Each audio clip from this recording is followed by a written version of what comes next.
A week before Christmas, I overheard my family plotting to embarrass me in front of everyone and then kick me out. So, I switched things up. On December 24th, Mom called asking, "Where are you?" I just laughed and told her not to wait for me or the catering. I thought Christmas was about love and family, but a week before the big day, I stumbled upon a betrayal so cold, so calculated, it shattered my entire world. It was a week before Christmas when I overheard my own family, the people I loved most, meticulously planning to publicly humiliate me and then, quite literally, throw me out of their lives. So, I changed my plans. On December 24th, when my mom called, her voice sharp with impatience, demanding, "Where are you?" all I could do was laugh. I told her not to wait for me. I wouldn't be at the catered Christmas dinner. My name is Frances, I'm 28, and Christmas used to be my absolute favorite holiday. Growing up in the Harper family, celebrations were always extravagant, a whirlwind of glitz and glamour. But I was the black sheep, you see. Instead of a corporate career, I dared to start a jewelry business, and I constantly felt like I had to try harder, be more, just to fit in. Last December, I arrived early, as always, ready to help with preparations, eager to finally earn their approval. But what I overheard that day didn't just shatter my plans, it shattered everything I thought I knew about my family. They were planning to publicly shame me at Christmas dinner, and while I sat there, devastated, they were going to clear out my childhood bedroom. Just like that. The Harpers of Greenwich, Connecticut, were known for three things: money, influence, and expectations so high they were suffocating. My father, Thomas Harper, was the quintessential self-made man, a titan who built his investment firm from nothing. My mother, Diane, came from old money, a socialite whose charity board memberships could fill a small library. Then there were my siblings. Jordan, 32, mirrored our father's ambition, walking a perfect path. Amanda, 30, became the corporate attorney our parents loved to brag about at their country club gatherings. And then there was me, Frances Harper, the one who was supposed to complete their perfect trifecta, but instead became the family disappointment. From childhood, my future was mapped out: prestigious university, law or finance degree, then a plum job at the family firm or a company impressive enough for dinner party chatter. I dutifully attended Columbia University. But during my sophomore year, something shifted. I took a metalworking class as an elective, and it was like a switch flipped inside me. For the first time, truly alive, creating with my own hands. By senior year, instead of law school applications, I was selling my handcrafted jewelry at campus events. The family reaction? Immediate.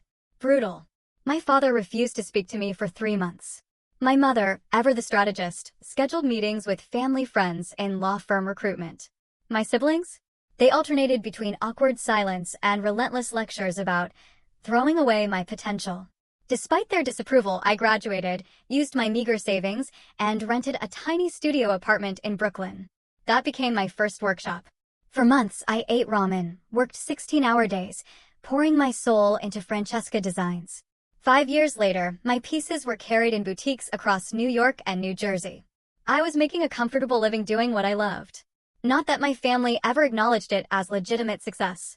Every family gathering, same conversation, same dismissive tone. Mom would sigh, "So, you're still doing that jewelry thing?" Dad would chime in, "When you're ready to get serious about your future, let me know." Jordan would offer to look over my books, as if I was playing at business, not actually running one. And Amanda? She'd helpfully email me corporate job listings for executive assistant positions, as if my degree and years of business experience counted for absolutely nothing. Christmas at the Harper household was particularly elaborate. Our colonial mansion, with its 6 bedrooms and grand staircase perfect for family photos, hosted a dining room that could seat 20. Each December, my mother transformed it into something straight out of an architectural magazine, with professional decorators importing new ornaments and color schemes every year.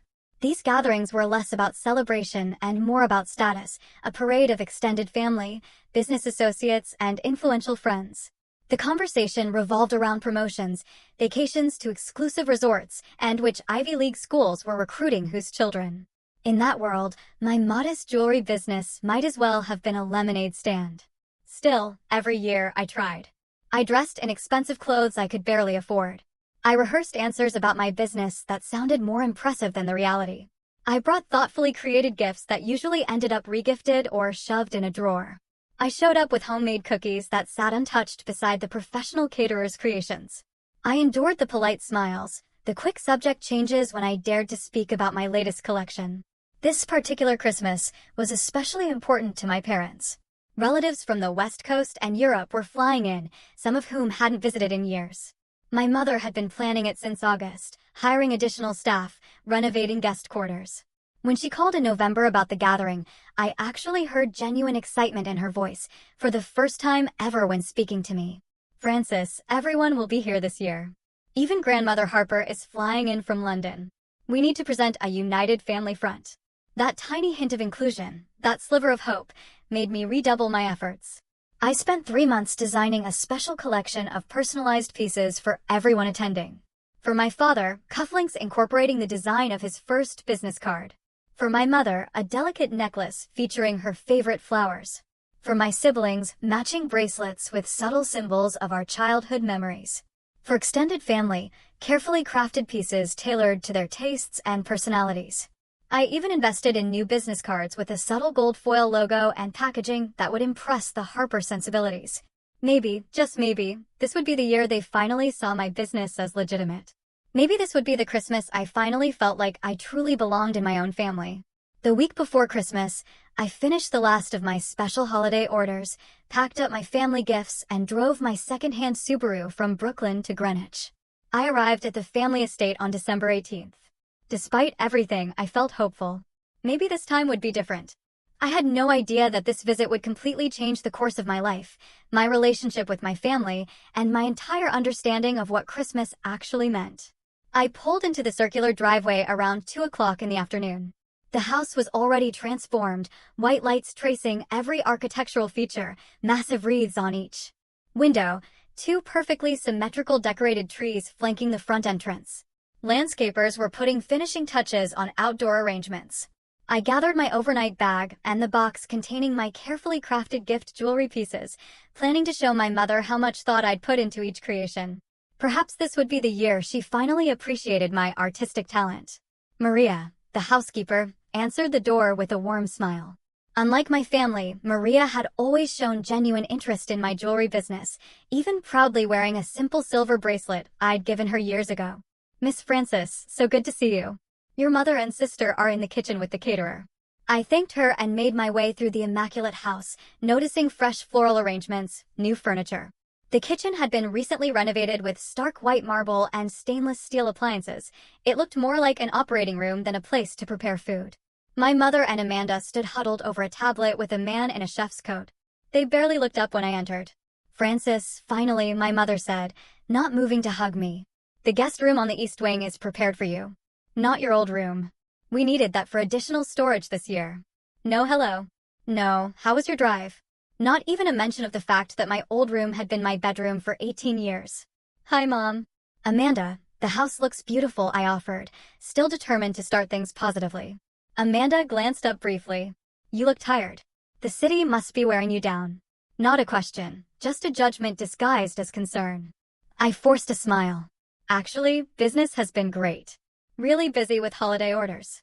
I brought some samples of the gifts I made for everyone to show you both." My mother waved her hand dismissively.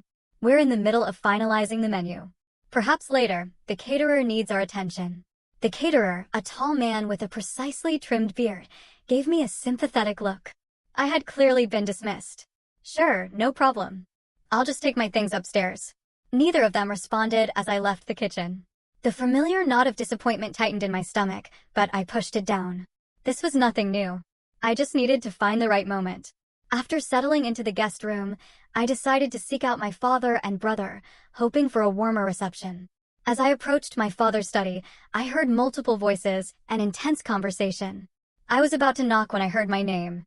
"Frances needs to understand that this jewelry hobby is not a sustainable future," my father's voice declared firmly. I froze, my hands suspended inches from the door. "That's why I invited Stephen," my brother Jordan replied. "As a financial advisor. He can present the hard numbers during the intervention. Show her exactly how precarious her situation is compared to a real career." Intervention. My heart began pounding as I carefully positioned myself beside the partially open door, out of sight, but able to hear clearly. Do you really think an intervention during Christmas dinner is the right approach? This voice belonged to my Uncle Robert, my father's younger brother. It's the perfect time, my mother's voice joined in. I hadn't even realized she had left the kitchen. With the entire family present, she'll feel the appropriate pressure to finally make a sensible decision. I've already spoken with Lawrence at the firm, my father continued. He can create a position for her in the marketing department. Nothing demanding, but it will give her structure and a proper salary. My sister Amanda's voice chimed in. I think we need to be very direct.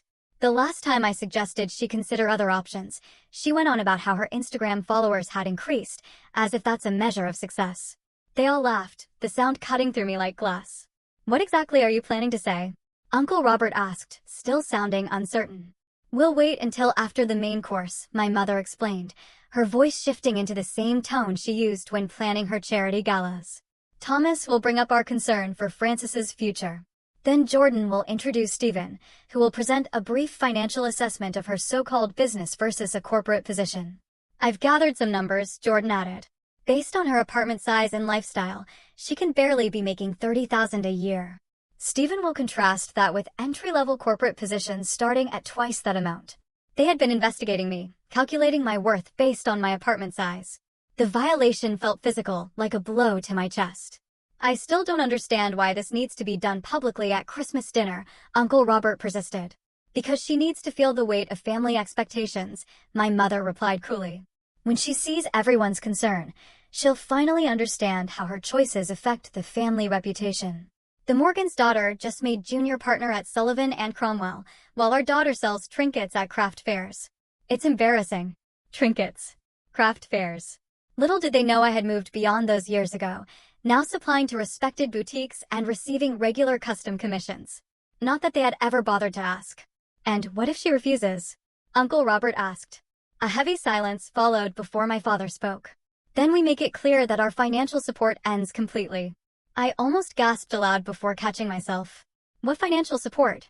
I had been fully self-sufficient since graduation. A fact they would know if they had paid any attention to my actual life. While she is at dinner, I have arranged for the staff to clear out her childhood bedroom completely, my mother added. Cousin Bethany needs the space, and it's time Frances understood she cannot keep one foot in each world. My vision blurred with tears. The bedroom where I had grown up, filled with mementos, journals, and keepsakes, was to be emptied while I sat through a public humiliation. She still has those ridiculous participation trophies from grade school art classes displayed on the bookshelf, Amanda said with a laugh, as if those validated her choice to throw away a real career on this jewelry hobby. Did you see what she wore to Thanksgiving? My mother joined in. That handmade dress that looked like something from a thrift store. If she's going to insist on this artistic lifestyle, she could at least dress properly when representing the family. The dress had been designed by a friend who was launching a small fashion line. I had worn it proudly to support her work. Well, maybe this intervention will finally get through to her, Jordan concluded. 28 is not too late to start over with a respectable career. I have the perfect analogy prepared, my mother said, sounding pleased with herself. I'm going to tell her that her little jewelry business is like the macaroni art we used to hang on the refrigerator. Cute as a childhood phase, but not something to build a life around. They all laughed again, and I heard the sound of glasses clinking in a toast. I backed away from the door, silently, tears streaming down my face. Every word had sliced through years of trying to earn their approval, years of making myself smaller to fit their expectations, years of seeking a validation that clearly would never come. Their plans were crystal clear: ambush me, humiliate me in front of the entire extended family, pressure me into abandoning my business, and erase my presence from the family home. All on Christmas Day. I walked in a daze back to the guest room, closed the door behind me, and sank to the floor, my back against the bed. The beautiful jewelry pieces I had created for them sat in their velvet boxes, each one representing hours of work and thought and love that they would never appreciate or understand. For the first time, I saw with perfect clarity what my family truly thought of me and my choices. This was not tough love or misguided concern. This was control, manipulation, and a fundamental lack of respect for who I actually was. I don't remember packing my overnight bag. I don't remember walking down the back staircase to avoid being seen.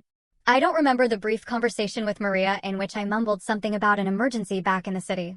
The next clear memory I have is sitting in my car at a rest stop on the highway, my hands shaking so badly I could barely hold my phone. I called Zoe, my best friend since college, the person who had helped me set up my first jewelry display at a local market. She answered on the second ring. "Hey, Francis, are you already at the family compound of doom? How bad is it this year?" The sound of her voice, so familiar and caring, broke the shock that had been numbing me. I burst into tears, barely able to get words out between sobs. They were planning an intervention at Christmas dinner, financial shaming, clearing out my room. Whoa. Slow down. Zoe's voice shifted immediately to concern. "Where are you right now? Are you safe?" I looked around at the brightly lit rest stop, generic holiday music playing faintly from outdoor speakers. "I'm at a rest stop." I left. I couldn't stay there after what I heard. "Good. You shouldn't be driving this upset. Just breathe for a minute." "Okay." I followed her instructions, taking several deep breaths as she patiently waited on the line. After a few minutes, I was calm enough to explain everything I had overheard in detail. Zoe listened without interrupting, then said exactly what I needed to hear. "Those absolute monsters, Francis. You know none of what they said is true, right? Your business is legitimate and successful. You are talented and hardworking. They're just too wrapped up in their narrow definition of success to see it." But the old insecurities flooded back. "But what if they're right?" I whispered. "What if I am just playing at business while everyone else is building real careers?" "Are you kidding me, Francis?" she shot back. "Last month, you turned down wholesale orders because you were at production capacity. You have a wait list for custom pieces. You just hired your first part-time assistant. Those are not signs of a failing business or a hobby." She was right. While I had consistently downplayed my success to my family to avoid their criticism or having to defend my choices, the reality was that Francesca Designs had grown steadily every year. I had recently been approached by a national retailer interested in carrying a diffusion line of my most popular pieces. I was actually considering renting a larger workshop space to accommodate the growth. "Why do I still care what they think?" I asked, wiping away tears. "Why, after all these years of dismissal and criticism, do I still seek their approval? Because they're your family," Zoe said gently. "And because they programmed you from birth to measure your worth by their standards. Breaking that conditioning is hard work." As we talked, memories of other dismissals and humiliations surfaced. The time my mother introduced me to her friends as still finding her way when I was 3 years old. The business school graduation where my father spent the entire dinner talking about Jordan's new promotion. The Thanksgiving when Amanda asked if I needed money for proper clothes in front of everyone. Each incident had hurt, but I had always made excuses for them, always tried harder to earn their approval. "Do you want to come stay with me tonight?" Zoe offered. "You shouldn't be alone after this." "Thank you, but I think I need my own space to process." I told her. "I'll call you tomorrow after I've had some sleep." After hanging up, I drove back to my Brooklyn apartment on autopilot. The small one-bedroom that my family saw as a sign of failure felt like a sanctuary as I locked the door behind me. This space, paid for entirely by my own hard work, represented a freedom they would never understand. I moved through the apartment in a daze, looking at the evidence of my actual life rather than the fictional, failing one my family had constructed. The wall of framed press clippings from design blogs and local magazines that had featured my work. The organized workflow of my home studio space. The spreadsheets tracking 5 years of steadily increasing revenue. The portfolio of customer testimonials and repeat clients. I opened my laptop and looked at the email I had been hesitating to answer for 2 weeks. The national retailer Silver & Stone was offering a significant opportunity to feature a collection of my designs in their spring catalog, with a minimum order that would double my annual revenue. I had been unsure about scaling up production while maintaining quality. But suddenly, the decision seemed clear. This was a legitimate business opportunity that any real business person would recognize as valuable. I looked at childhood photos still displayed on my bookshelf. My family at the beach when I was 10. Everyone smiling for the camera. My high school graduation with my parents flanking me proudly. Were those moments real, or just performances for public consumption? Had there ever been a time when they truly accepted me as I was? I barely slept that night, cycling between tears, anger, and a strange sense of clarity that was slowly emerging from the pain. By morning, exhausted but calmer, I realized I was facing a fundamental choice: continue seeking approval that would never come, or finally prioritize my own well-being and worth. For the first time, the answer seemed obvious. I deserved better than what happened yesterday. I deserved better than what they were planning. I deserved to be seen and valued for who I actually was, not who they wanted me to be. The realization did not immediately erase 28 years of emotional programming, but it created a small, solid foundation on which I could stand and begin to build something new. The next morning, I woke up with swollen eyes, but unexpected clarity. My phone showed 3 missed calls from my mother, and a text that simply read, I said, "Where are you? The caterer needs final numbers." No concern about my abrupt departure. No questions about my well-being, just logistics for her perfect Christmas gathering. I set the phone down without responding and made myself a cup of coffee. As I sat at my small kitchen table, surrounded by jewelry designs and order forms, a plan began forming in my mind. For once, I would not react emotionally or impulsively. I would be strategic and deliberate, just as I had been in building my business. First, I called my therapist, Dr. Winters, and explained the situation, asking for an emergency session. Thankfully, she had an opening that afternoon. "What you overheard was emotional abuse, Francis," she said during our session. "Their planned intervention was not about helping you, but about controlling you and bringing you back in line with their expectations." "But they're my family," I said the words, feeling hollow even as I spoke them. Families should provide love, support, and respect. Being related by blood does not give anyone the right to demean you or dictate your life choices. You have built a successful creative business on your own terms. That deserves celebration, not an intervention. We spent the rest of the session discussing healthy boundaries and the grief that comes with accepting family members as they truly are rather than who we wish they were. By the end, I had the emotional framework to support the practical plan taking shape in my mind.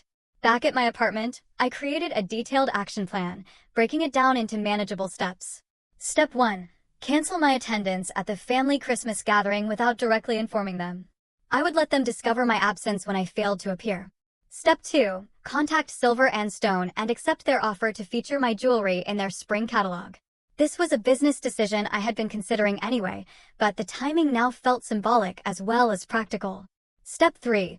Plan an alternative Christmas celebration with my chosen family of friends who had consistently supported my dreams and valued my work. Step 4. Arrange for delivery of the family gifts I had already created, along with personalized notes, to arrive at my parents' home on Christmas Eve, when I would have been expected to arrive. Step 5. Develop clear boundaries for any future interactions with my family, including what behavior I would and would not tolerate. Step 6. Retrieve my childhood possessions from my parents' home before they could be discarded. This last step presented the biggest challenge. I called a lawyer friend who specialized in property rights to ask for advice. She confirmed what I feared. Technically, anything I had left in my parents' home could be considered abandoned property since I had moved out years ago. However, she suggested sending a certified letter explicitly stating that I did not abandon my personal property and intended to retrieve it, which would establish a legal record of my intentions. I drafted the letter immediately, listing specific items of sentimental value in my childhood bedroom, my journals, photo albums, artwork, and jewelry-making tools from my early years. I sent it via certified mail that afternoon. Next, I called Zoe to fill her in on my plans and ask for her help. Without hesitation, she offered her family's vacation cabin in the Catskills for our alternative Christmas celebration. "It's beautiful in winter," she said. "There's a huge stone fireplace, enough bedrooms for everyone, and it's only 2 hours from the city. My parents never use it at Christmas since they go to Florida."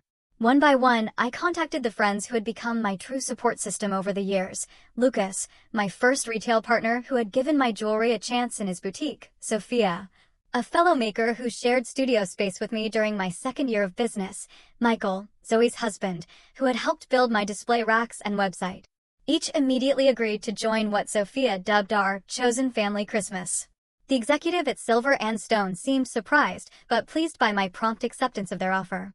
We scheduled a meeting for early January to discuss designs and production timelines.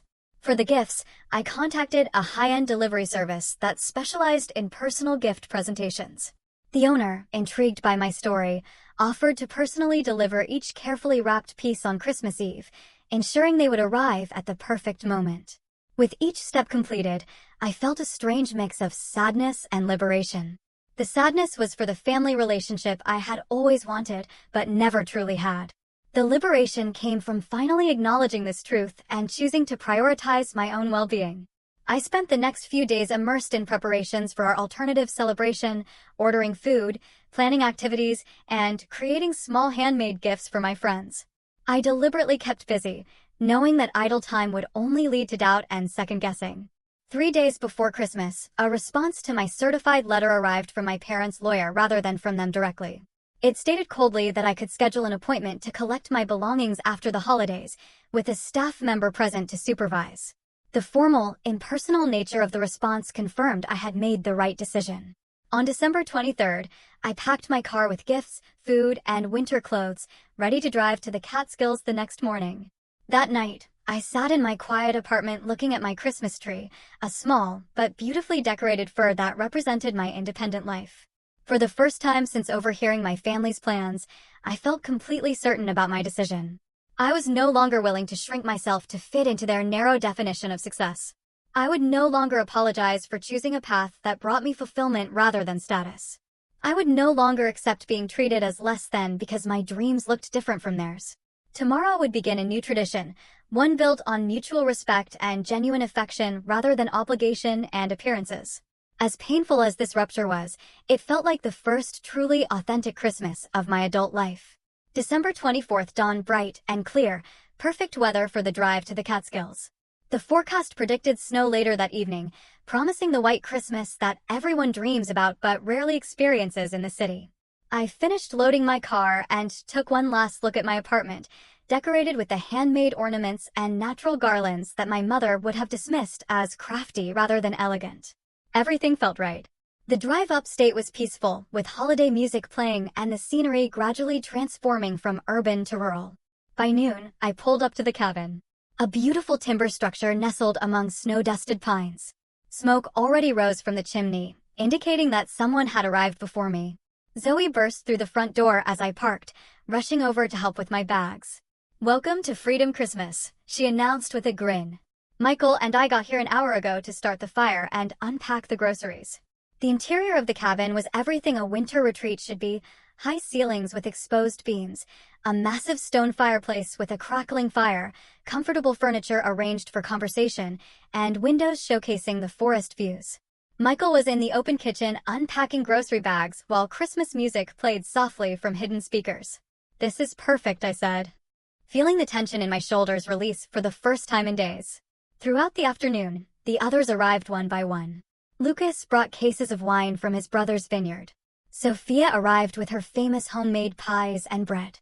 2 other friends, Jamie and Daniel, showed up with additional food and decorations. By 4 o'clock, our chosen family was complete, and the cabin was filled with laughter, delicious smells, and genuine warmth. No one asked about my biological family unless I brought it up. There were no awkward questions about my business success or lack thereof. No one made subtle digs about my life choices or appearance. The contrast to my family gatherings could not have been more stark. At precisely 6:30, my phone began ringing. I had been expecting this, knowing that we would normally be gathering for Christmas Eve appetizers at my parents' home around this time. The first call was from Amanda. I stepped into one of the bedrooms for privacy before answering. "Hello, Francis. Where are you? Everyone is asking." Mom is freaking out. Her voice held more annoyance than concern. "I am not coming," I said simply. A pause. "What do you mean you're not coming?" "Of course you're coming. The whole family is here. Grandmother Harper just asked about you." I mean exactly what I said. I am not attending Christmas this year. You cannot just not show up. What am I supposed to tell everyone? This is so irresponsible, Francis. Just like she caught herself, but I knew she had been about to say, just like your hobby business. Tell them whatever you want, Amanda. I'm sure you'll find a way to spin it that preserves the family image. She sputtered in shock at my directness. Before she could respond, I continued. By the way, gifts for everyone will be delivered this evening. I put a lot of thought into them. I hope you all enjoy them. I ended the call before she could respond. Within minutes, my phone rang again. Jordan, this time. I let it go to voicemail. Then my father. Another voicemail. Finally, the call I had been expecting and dreading, my mother. I took a deep breath and answered. "Hello, Mother. Frances Elizabeth Harper. Where are you?" Her voice was tight with controlled anger. "I am celebrating Christmas elsewhere this year." "What do you mean elsewhere?" "The family is all here waiting. The caterer has prepared for our exact head count. Your grandmother flew in from London. This behavior is completely unacceptable. Is it? I asked, surprising myself with how calm I felt. More unacceptable than planning to ambush and humiliate your daughter during Christmas dinner? More unacceptable than plotting to clear out her childhood bedroom while she sits at the table? More unacceptable than dismissing her career as a hobby and her achievements as childish? Dead silence on the line. Then I have no idea what you're talking about. Of course, she would deny it. I overheard everything, Mother. Last weekend, Dad's study. You, Dad, Jordan, and Amanda, planning your little intervention with Jordan's friend Steven to shame me about my finances. Planning to pressure me into quitting my business for a job at Dad's firm? Planning to clear out my bedroom for Cousin Bethany while I sat through your public humiliation. Another silence. Then a change of tactics. Francis, you misunderstood. We are concerned about your future. This intervention comes from a place of love. I actually laughed. The sound surprising both of us. Love? Was it love when you called my handcrafted jewelry trinkets? Was it love when you compared my business to macaroni art on a refrigerator? Was it love when you said I was embarrassing the family because I don't have a corporate job like the Morgan's daughter? You were eavesdropping, she accused, her voice hardening.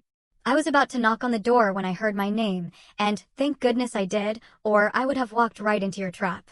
This is ridiculous. You are overreacting as usual. Just tell me where you are, and we can discuss this when you get here. There is nothing to discuss. I will not be attending Christmas this year, or any other gathering where I am not respected as an adult making my own choices. If you don't show up, your father will be furious. There will be consequences. The threat hung in the air, but for the first time, it held no power over me. What consequences exactly? Cutting me off financially? I've supported myself completely since graduation. Taking away my childhood bedroom? You are already planning to do that. Damaging the family reputation? I'm sure you'll find a suitable lie to tell everyone about my absence. Francis, you are being dramatic. No, Mother. I am finally being honest. I deserve better than the way this family treats me. I deserve respect for the business I have built. I deserve support for my choices, even if they differ from what you would choose. And since I cannot get those things from you, I am spending Christmas with people who do value me. I could hear voices in the background on her end. Family members, probably wondering about the phone call. Your gifts will be delivered this evening, I continued. I spent months creating personalized pieces for everyone. Whether you appreciate them or not is up to you. This discussion is not over, she said, her voice cold. Actually, it is. Merry Christmas, Mother. I ended the call and sat on the edge of the bed, trembling slightly, but feeling stronger than I had in years. A soft knock on the door preceded Zoe poking her head in. Everything okay in here? We heard your voice getting firm. I smiled at her concern. Everything is actually better than okay. I just stood up to my mother for the first time in my life. She grinned and held out a glass of wine. Then I would say that calls for a celebration. When I rejoined the group, no one pressed for details, but Lucas raised his glass in a toast. To Francis, the most talented jewelry designer I know, and the newest member of the Christmas cabin crew. As everyone clinked glasses, my phone chimed with a text notification. To my surprise, it was from my brother Jordan. Not everyone agreed with the intervention plan. Call me when you're ready to talk. An hour later, I received confirmation from the gift delivery service that all packages had been successfully delivered to my parents' home. I could only imagine the scene as each family member opened the carefully crafted piece I had designed specifically for them, along with a note explaining its significance and gentle boundary setting for our future relationship, if any. For the first time in my life, I was spending Christmas Eve exactly where and how I wanted, with people who accepted me completely. The weight of family expectations that I had carried for so long had lifted, leaving space for something new and authentic to grow. Our Christmas Eve celebration continued long into the night. We prepared dinner together, everyone taking charge of different dishes in the spacious kitchen. Unlike the formal catered affairs at my parents' home, this meal was collaborative and relaxed. Wine flowed freely, stories were shared, and laughter echoed throughout the cabin. We ate at the large wooden table by candlelight, passing dishes family style, rather than being served by staff. The conversation flowed naturally, covering topics from creative projects to travel dreams to philosophical debates. No one was trying to impress anyone else or maintain appearances. It felt genuine in a way my family gatherings never had. After dinner, we gathered in the living room where Michael had built up the fire to a cheerful blaze. Outside, snow had begun falling gently, creating a picture-perfect Christmas scene through the large windows. Time for a new tradition, Zoe announced, bringing out a box of plain wooden ornaments and art supplies. Every year, we each create a new ornament to commemorate something significant from the year. As we worked on our creations, sharing supplies and suggestions, I felt a profound sense of belonging. My ornament took the shape of a bird leaving an open cage, painted in metallic gold and deep blue. No one needed me to explain the symbolism. Around 11 o'clock, my phone buzzed with a text from my Aunt Leanne, my mother's sister. Just heard what happened. Not everyone agrees with your parents' approach. Your grandmother especially was upset when she found out what they had planned. Your gift was beautiful. Thank you. Shortly after, another message arrived from a cousin. Your jewelry is incredible. Cannot believe I never knew how talented you are. Family dinner extremely awkward after your mom announced you would not be coming. Lots of questions she did not want to answer. The messages continued through the night and into Christmas morning. It seemed my absence had created exactly the scene my mother had feared, disruption to her perfect family narrative. Several relatives had apparently been quite vocal in their criticism of the intervention plan once it became known. The carefully constructed Harper family image had developed significant cracks. Christmas morning at the cabin was everything I had always wanted Christmas to be. We woke leisurely, gathering in pajamas around the tree to exchange the small, thoughtful gifts we had brought for each other. Mine were, of course, pieces of jewelry I had created specifically for each friend, capturing something essential about their personality or our relationship. Sophia cried when she opened her necklace, a delicate silver pendant incorporating a tiny replica of the first ceramic piece of hers that I had ever purchased. This is why your business is successful, she said, wiping away tears. You don't just make jewelry, you create meaning. After presents, we cooked breakfast together, and then bundled up for a walk in the freshly fallen snow. The forest was magical, trees laden with white, the only sound our laughter and the crunch of snow beneath our boots. In the afternoon, I received a surprising call from Uncle Robert. I stepped outside onto the porch to take it, watching my breath form clouds in the cold air. Francis, I want you to know I never supported that intervention nonsense, he said immediately. Your business is legitimate and impressive. Thank you, Uncle Robert, I said, genuinely touched. That means a lot to me. Things are quite tense here, he continued. When your gifts arrived last night, it created quite a stir. Your grandmother opened her bracelet and declared it finer craftsmanship than her pieces from Tiffany. Then she demanded to know why no one had told her how successful your jewelry business had become. I couldn't help smiling at the image of my formidable British grandmother taking my side. The truth came out rather explosively over dinner, he continued. Your mother tried to downplay your absence, but your grandmother is sharper than they give her credit for. She extracted the whole intervention plan, piece by humiliating piece. I have never seen her so angry. What did my parents say? I couldn't help asking. Your father retreated to his usual defense, claiming it was for your own financial security. Your mother alternated between defending the plan and blaming you for overreacting. Neither approach went over particularly well with the extended family. A weight I had not realized I was still carrying lifted from my shoulders. It mattered somehow that others in the family recognized the inappropriateness of what had been planned. There's something else you should know, Uncle Robert said, his voice softening. I went through something similar with your grandfather when I chose architecture over joining the family business. It took years for him to accept my path, but eventually he did. Don't give up entirely on the possibility of reconciliation, but stand firm in your boundaries. After we hung up, I rejoined my friends inside, sharing parts of the conversation. Their supportive responses reinforced that I had made the right choice in prioritizing this authentic celebration over an appearance at my parents' perfect but hollow gathering. Late that evening, as we sat around the fire playing board games and enjoying leftovers, my phone alerted me to an email from Silver and Stone. They had reviewed my portfolio again and were increasing their initial order by 30%. They also wanted to feature me in their spring promotional materials as an emerging designer to watch. I passed my phone around, receiving enthusiastic congratulations and knowing that this opportunity would transform my business in the coming year. The timing seemed symbolic, this professional validation arriving precisely when I had finally stopped seeking approval from those who would never truly give it. The irony was not lost on me. By walking away from my family's Christmas and their intervention, I had created space for exactly the kind of success they claimed to want for me, just on my own terms rather than theirs.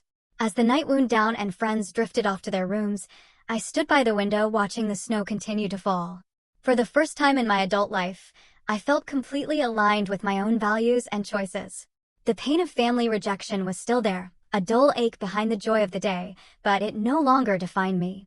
I had chosen myself, and in doing so, had discovered that I was surrounded by people who chose me too, exactly as I was. January brought crisp, clear days and a fresh start. 1 month after the Christmas that changed everything, I stood in my new workshop space, twice the size of my previous studio, with large windows providing natural light and enough room for 2 assistants to work alongside me. The silver and stone order had necessitated the expansion, and their spring catalog would feature my designs prominently, introducing my work to a national audience. Business inquiries had increased threefold since the announcement of our partnership. I was no longer a struggling artist, but the owner of a growing small business with genuine momentum. My family situation had evolved in complex ways since Christmas. As Uncle Robert predicted, different members had responded differently to my boundary setting. My mother remained coldly formal in her rare communications, still insisting I had misunderstood their intentions and overreacted. She had crafted a story for her social circle about my absence at Christmas, something about an emergency with a major client that simply could not wait. The narrative preserved her image while erasing my agency in the decision not to attend. My father had attempted to assert control in the only way he knew how, sending an email outlining financial projections for my business based on completely inaccurate assumptions about my revenue and expenses. The document included a timeline for when I would likely need to accept reality and join the corporate world. I responded with a brief but professional message thanking him for his concern but assuring him that my business was solvent and growing.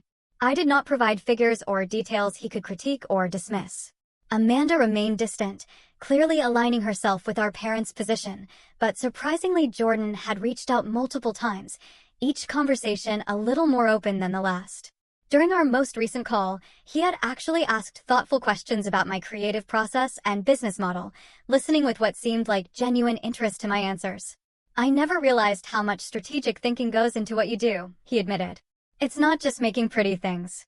You have to forecast trends, manage production, build client relationships. It's actually quite similar to what I do, just in a completely different industry. This small acknowledgement that my work required legitimate business skill and was not just an extended craft project felt significant coming from him. The most unexpected development came from extended family members. My grandmother had sent a handwritten letter expressing her admiration for my entrepreneurial spirit and exceptional craftsmanship, along with an invitation to visit her in London. Several cousins had placed orders for custom pieces, finally seeing me as a professional rather than the family misfit. As for my childhood possessions, I had scheduled an appointment as instructed by the lawyer's letter and arrived with Zoe for moral support. To my surprise, my mother was not present, having arranged for the housekeeper, Maria, to supervise instead. This small kindness, not requiring me to face my mother directly, was the closest thing to an acknowledgement of my feelings that I was likely to get. Maria helped me pack everything efficiently, occasionally slipping in comments that suggested she had been an ally all along. Your mother tried to donate your jewelry-making tools to the community center, she whispered at one point, but I told her they were expensive and should wait for you to decide. She did not know enough about them to argue. The journals, photographs, and mementos were now stored in my apartment. Physical reminders of a childhood that had shaped me in both positive and painful ways. I was slowly sorting through them, keeping what still held meaning and letting go of objects I had only valued because they represented family approval. My friends, my chosen family, had remained steadfastly supportive throughout this process. Our Christmas cabin gathering had been so successful that we were already planning to make it an annual tradition. Several friends had booked appointments for therapy themselves, inspired by how I was working through my family dynamics with professional help. Dr. Winters, my therapist, had helped me understand that what happened at Christmas was not a failure, but a necessary step in my growth. You set a boundary and held it despite enormous pressure and lifelong conditioning, she pointed out during a recent session. That is an achievement to be proud of. She was right. Through this painful process, I had discovered strength I did not know I possessed. I had built a business that reflected my values and vision. I had created relationships based on mutual respect rather than obligation. I had learned to trust my own judgment about what success and fulfillment looked like for me. Most importantly, I had discovered that walking away from toxic situations, even when they come wrapped in family ties and holiday traditions, can create space for authentic joy and growth. Sometimes the most loving thing you can do for yourself is to refuse to participate in your own diminishment. As I arranged the tools in my new workshop, preparing for a productive day of creation, I reflected on how differently my life might have unfolded if I had never overheard that conversation. I might have spent many more years seeking approval that would never come, making myself smaller to fit expectations that were never designed to accommodate who I truly was. Instead, that painful discovery had become a doorway to freedom. Not the freedom from family that my parents had threatened as a punishment, but the freedom to define my own worth, set my own boundaries, and create a life aligned with my values. This journey was far from over. Family wounds do not heal in a single season, and patterns established over decades take time and effort to change. There would be more difficult conversations, more boundaries to maintain, more grief to process for the relationship I had wanted, but never truly had. But for the first time, I was facing that journey as a whole person, rather than a perpetual disappointment. I was Frances Harper, jewelry designer and business owner, surrounded by people who saw and valued all of who I was. The greatest gift I gave myself last Christmas was not walking away from my family's gathering, but walking toward my own truth. In choosing to value myself, I had finally broken free from the cage of others' expectations and found my own voice. What about you? Have you ever had to choose between family expectations and being true to yourself? How did you navigate that difficult terrain?